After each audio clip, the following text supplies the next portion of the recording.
สวัสดีข้าพเจ้าซื้อแก้วรัตนศรีหาวงศ์ในนามคณะบริหารงานสหพันธ์บันเตแห่งศาสตร์ลาวที่ว่ามื้อนี้ทางสหพันธ์บันเตแห่งศาสตร์ได้มาจัดกิจกรรมกีฬาบันเตโดยเฉพาะในโครงการพัฒนากีฬาบันเตเยาวชนซึ่งเป็นกิจกรรมหนึ่งเรียกหนึ่งที่ทางสหพันธ์บันเตแห่งศาสตร์ได้สร้างแผนเขียนไว้อยู่ในปี 2025 ซึ่งปีนี้แม่นทางแขวงเซกองได้ให้เกียรติครับเอากิจกรรมดังกล่าวมาจัดตั้งปฏิบัติจุดประสงค์ของโครงการดังกล่าวนี้ก็เป็นเพื่อพัฒนาขั้นพื้นฐานให้แก่นักกีฬาโดยเฉพาะรุ่นเยาวชนได้มีการเคลื่อนไหวและมีโอกาสได้เข้าร่วมในการฝึกอบรมขั้นพื้นฐานของกีฬาบันเตให้ลูกหลานเยาวชนได้มีความสนใจและหันเหเข้ามามีส่วนร่วมในการเล่นกีฬาบันเตนี่ให้ได้ขึ้นสร้างจิตสำนึกให้เขาเจ้ามักคักในกีฬาบันเตกิจกรรมดังกล่าวนี้เป็นเรียกว่าโดยพื้นฐานแล้วก็เป็นทางสหพันธ์นี้ได้มีความตั้งใจหมายว่าการสร้างนักกีฬาบันเตนี้ให้มันได้เริ่มจากเยาวชนแล้วก็เริ่มจากพื้นฐานเพื่อเฮ็ดแนวใดในอนาคตต่อหน้านี้ให้พวกเราเฮ็ดให้บันเตซึ่งเป็นกีฬามวลชนสนใจนี่ในกายอยู่ในจิตใจของลูกของหลานของพวกเราข้าพเจ้าชื่อวิไลพรธรรมวงศ์ต่างหน้าแผนกศึกษาธิการในกีฬาแขวงเซกองก็ถือว่าจุดประสงค์ของจัดกิจกรรมกีฬาบันเตเยาวชนในครั้งนี้ถือว่าเพื่อเป็นการส่งเสริมและกระสุกอยู่ให้ลูกหลานน้องน้อยเยาวชนของแขวงเซกองพวกเขาได้หันมาสู่การเล่นกีฬาออกกำลังกายโดยที่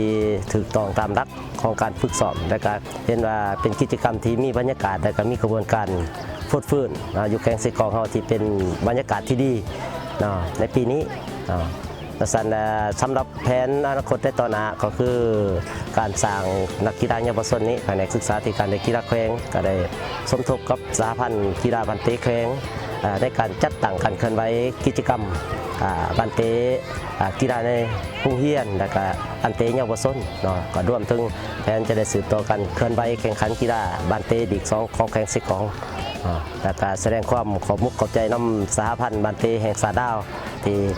ได้นำเอากิจกรรมดีๆมามอบให้ทั้งแขวงเซกองเราในครั้งนี้ข้าพเจ้าเองสื่อสดและศึกษาฟองสอนวงศ์คณะสหพันธ์บันเตแข็งก็แสดงความ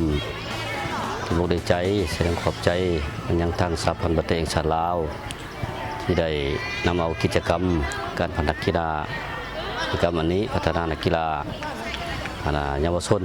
มาจัดอยู่เซกองก็เป็นสิ่งที่ดีที่สุดที่เป็นการเฮ็ดให้นักเรียนของพวกเรารุ่นเยาวชนได้รู้เกี่ยวกับพื้นฐานเกี่ยวกับกีฬาบันเตฉะนั้นเกี่ยวกับกิจกรรมดังกล่าวนี้และมันเห็นว่าน้องๆนักเรียนที่เข้าร่วมนี่พระเจ้าก็มีความสนใจมีความภาคภูมิใจที่เข้าร่วมในกิจกรรมดังกล่าวนี้แต่พ่อแม่นักเรียนก็เห็นได้ความสำคัญเกี่ยวกับกีฬาบันเตพวกเราฉะนั้นการจัดกิจกรรมครั้งนี้เป็นสิ่งสำคัญหลายที่ให้เพียงงานกีฬาบันเตพวกเราเป็นสิ่งที่ขยายตัวไปนะและอนาคตต่อหน้าพวกเราก็มีแผนจากขั้นเกี่ยวกับเอากิจกรรมดังกล่าวนี้ลงไปสู่ขันหักฐานขันเมืองพวกเราให้มันเติบใหญ่ใครโตคนสบายดีเนาะข้าพเจ้าแม่นผู้ปกครองเด็กน้อยเนาะสำหรับกิจกรรมนี่เนาะถือว่าเราเห็นน้องๆเยาวชนมีความดีมกดีใจมีความสามัคคีตื่นมกตื่นใจหลายที่ว่ามีกิจกรรมดีๆแบบนี้ที่ว่าผ่านมาก็บ่เคยมี